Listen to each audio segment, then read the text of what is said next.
buenas noches, queridos compañeros. Nos encontramos aquí hoy reunidos para debatir el tema de corrientes antiguas, modernas y precursores de la educación física, incorporando también la educación física en la República Dominicana. Nosotros somos el grupo 2, como es sabido, y hoy estamos conformados por su servidor, Rotani Minaya Morales. ¿Ustedes? Dice Brito. Ajá. Joan Sánchez Reyes. Joan Sánchez, Giselle Brito y Natalia, ¿cuál era tu apellido? Natalia Rodríguez. Peña Rodríguez. Bien, primeramente estaremos hablando sobre la introducción y las corrientes antiguas en la época primitiva.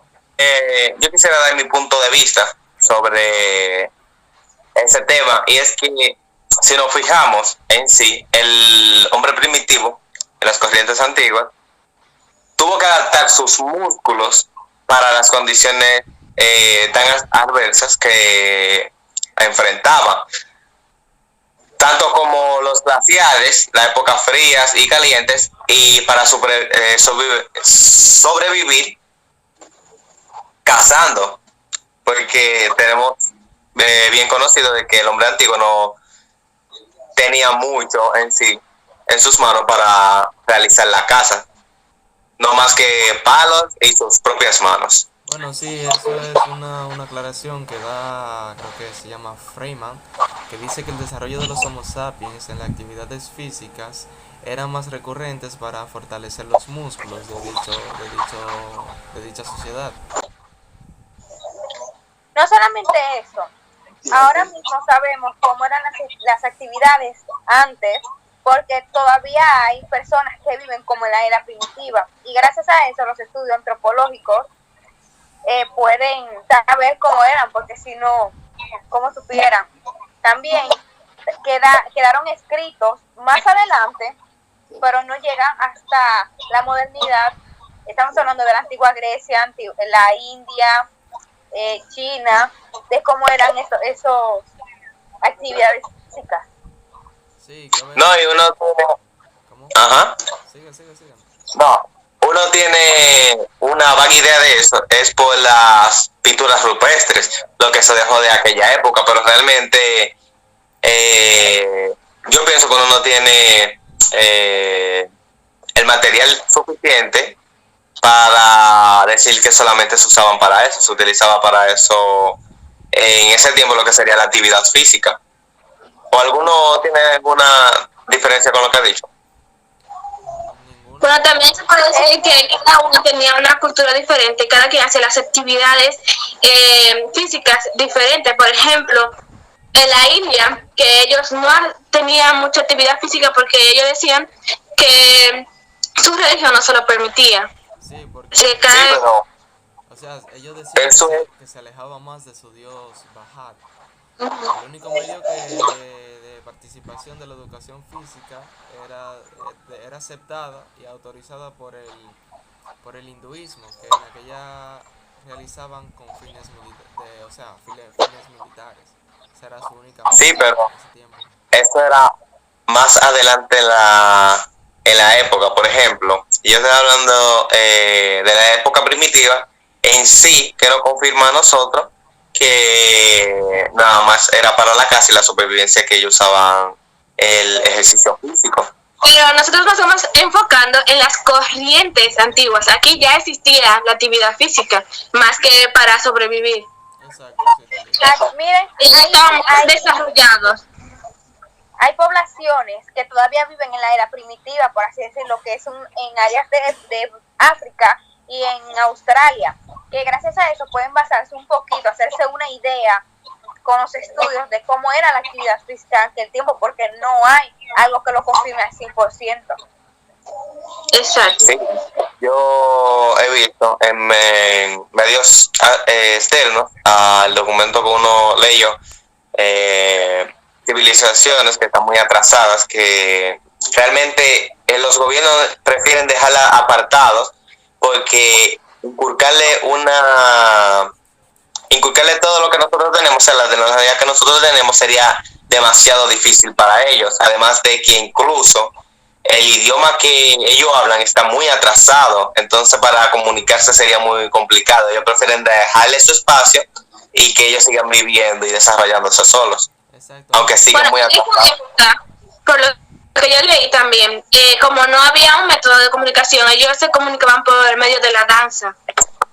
También. Aunque cabe recalcar que, o sea, en esas civilizaciones un poco más antiguas se desempeñaban esas características que ustedes plantean, pero también cabe recalcar que en las civilizaciones que van un poco más adelante, como en la escuela sueca y escuela francesa, que es de ese tipo de corrientes modernas, las actividades físicas en alguna de estas eran un tanto más a lo militar y no eran tan, digamos, recreativas, así decirlo. Se caracterizaban por la gimnasia militar en ese No, ámbito. y también la... En esa época es que se incluye la gimnasia militar, principalmente en la corriente deportiva inglesa. Básicamente, por primera vez fue Thomas Arnold que él inicia lo que es la educación física enfocándose en la gimnasia. Él decía que los jóvenes deberían enfocar su agresividad que tenía el deporte. Por eso él inculcaba a practicar gimnasia y así llevarlo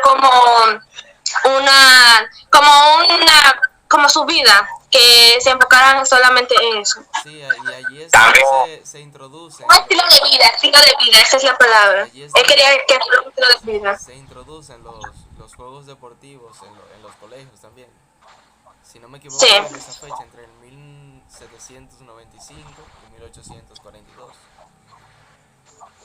Sí, realmente, si no podemos pensarlo, es un método muy ingenioso, porque en sí, en esas edades, incluso en la que tenemos nosotros actualmente, se acumula mucha energía. Entonces, es un método muy práctico para liberar dicha energía del cuerpo. Es que cada escuela, porque ya cuando comienza todos los inicios de la gimnasia en escuela, tanto sueca, francesa, alemana, cada escuela tenía como su método. Otros lo hacían para liberar energía de los estudiantes, otros lo hacían patrióticamente, otros solamente para enseñar. Otros En Francia específicamente era militar. En Francia era militar. Normalmente ahí enseñaban por fuerza y agilidad. En la alemana era más como algo moral, físico, aunque también se incluía lo militar, pero era como una liga de todo un poco. Aunque Sí, pero... La sueca creo que era médica, militar y estética. a mi parecer, la que más me llamó la atención y la que más me caracterizó, la que más me gustó fueron las civilizaciones egeas, que tuvieron grandes aportes como los primeros teatros al aire libre y también espectáculos deportivos y fiestas religiosas. A mí lo que más me llamó la atención fue de la historia dominicana, realmente, porque yo pensaba que realmente eran personas de aquí que habían cogido tradiciones de otros países, pueblos, lo que sea, y lo habían inculcado aquí. Sí, Pero resulta que no, que fueron personas de otros países que vinieron aquí y nos enseñaron sobre el deporte, abriendo la primera academia dedicada para esto mismo, que me puse a reflexionar un poco y si uno se pone a pensarlo, el béisbol, que nosotros somos de los mayores exportadores de beisbolistas del mundo, no hubiese estado aquí si esas personas no hubiesen intervenido en ese ámbito. sí, Y duraron mucho también para poder, duraron mucho también para poder implementar. Eso ya fue en 1975 que se creó una ley para poder agregar la gimnasia como educación en las escuelas. Sí. Sí, que también esas dos entidades que menciona Joan eran personas que tenían un vasto conocimiento en la cultura de la educación física en sí. Y que es una historia, o sea, la educación física en la República Dominicana, sus inicios, sus raíces, tiene una historia muy interesante, como ya mencionó mi compañero, porque no es algo propio de aquí, sino que surge por medio de una sugerencia la cual le fue dada al presidente de dicha época. Sí, yo creo que Realmente fue un pequeño, de hecho, que dio la idea, si no me equivoco. una gran coincidencia que nos trajo más beneficios que otra cosa. Poniéndonos a pensar que hoy en día somos un país reconocido por el béisbol. O sea, somos de los mejores en eso. Y en voleibol Uno también. se sorprende que República Dominicana resalte tanto en un deporte, primero, que no sea de aquí, porque el béisbol no es de aquí, solamente lo tomamos, por así decirlo, prestado. Y destaquemos mucho, porque hay más países que no son de allá, pero se destacan más en el deporte, como y es Grecia desde la antigüedad hasta la actualidad. Es muy bueno en los deportes. Brasil es muy bueno en los deportes. Y República Dominicana, que es un país tan pequeño, ha podido resaltar tanto en un deporte que ni siquiera esté aquí. Es algo muy increíble. Incluso, si uno se pone a pensarlo, uno le pone más énfasis al béisbol que a otros deportes, porque aquí se le pone atención a los otros deportes, pero el béisbol principalmente tiene más ventajas que el básquet, el voleibol, el fútbol, que el fútbol muy pocas personas yo he visto que lo practiquen y se van de que a modo competitivo porque no están aceptados. El béisbol es como el deporte, es el deporte nacional, no como es el deporte nacional de aquí, se acogió como eso. Ahora, algo importante a resaltar fue que en este inicio, en esta visita que nos hizo aquellas dos personas de nuestro conocimiento en esta área, dio inicio, o como sugerencia, dio inicio entonces lo que fue la fundación de la Escuela Central de Gimnasia, la cual estaba situada en la calle, si no me equivoco, Virginia, esquina 19 de marzo, algo parecido.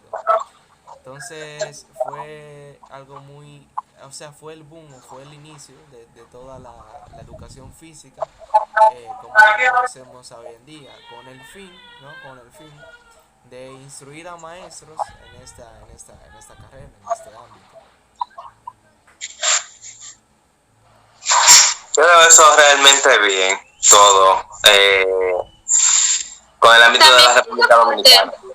Otro deporte que destaca mucho aquí en República Dominicana es el voleibol. De hecho, yo creo que hemos ganado medallas de oro en el equipo femenino de voleibol. El equipo que destaca más es el femenino. Sí, el femenino. Más que el masculino, es el femenino que destaca aquí. Porque ya que las mujeres no han podido destacar tanto en el porque no más tanto apoyo ese deporte para poder resaltar. Y en el básquetbol femenino realmente nosotros somos muy buenos. No se menciona tanto como el voleibol porque aquí se tiene ese tabú de que el voleibol es para mujeres solamente, aunque no es nada más para eso, pero quienes más lo practican, como decía Natalia, son las mujeres por el ámbito de que ahí destacan más. Exacto. Bueno, compañeros, yo veo todos estos temas interesantes. Creo que los mencionamos todos, o sea, lo pusimos todo en un punto muy crítico. Lo único que no me terminó de llenar fue lo de que yo pensaba que aquí nosotros mismos hemos cogido el deporte de otros países, ¿no? Que, o sea, la educación física uno lo había desarrollado nosotros, no había tenido que intervenir otros países para eso. Eso no me terminó en sí de llenar mucho, como que me dejó una espinita, pero algo curioso también es que, o sea, en esa escuela que fue fundada, ¿no? Por idea de aquellas personas, se incorporó, o sea, el adoctrinamiento, se dice la preparación de instructores de la educación física la cual incorporaba también atletismo, baloncesto, béisbol y más, pero que se crearon también dos sucursales, por así decirlo, dos recintos más de esta misma institución, las cuales, si no me recuerdo, duraron un año en pleno funcionamiento. Luego de esta fueron paradas. Y esta misma institución tuvo muchos paros. Durante aproximadamente casi 6 años tuvo un paro y luego volvió a su reactivación con un nombre diferente. Bien, compañeros, entonces para concluir, cada uno de nosotros dará su respectiva cierre de cómo le ha parecido este tema, las conclusiones a las que han llegado, ¿no? Yo quisiera destacar un punto que realmente no me terminó de agradar, que es que nuestra nación no se pudo desarrollar bien de por sí sola, sino que tuvo que esperar que entraran agentes externos para desarrollarse bien en lo que es el ámbito de la educación física. Sí, pero yo digo que es un punto muy importante porque a veces no tenemos solo que quedarnos con lo que sabemos un grupito, lo que sabemos ciertas personas. Es bueno plantearse y ver opiniones de personas de afuera y conocedoras del tema como era en este caso. Bueno, sí. Sí, porque uno nunca va a tener una cultura 100% original, porque siempre vamos a estar influenciados con los avances del otro.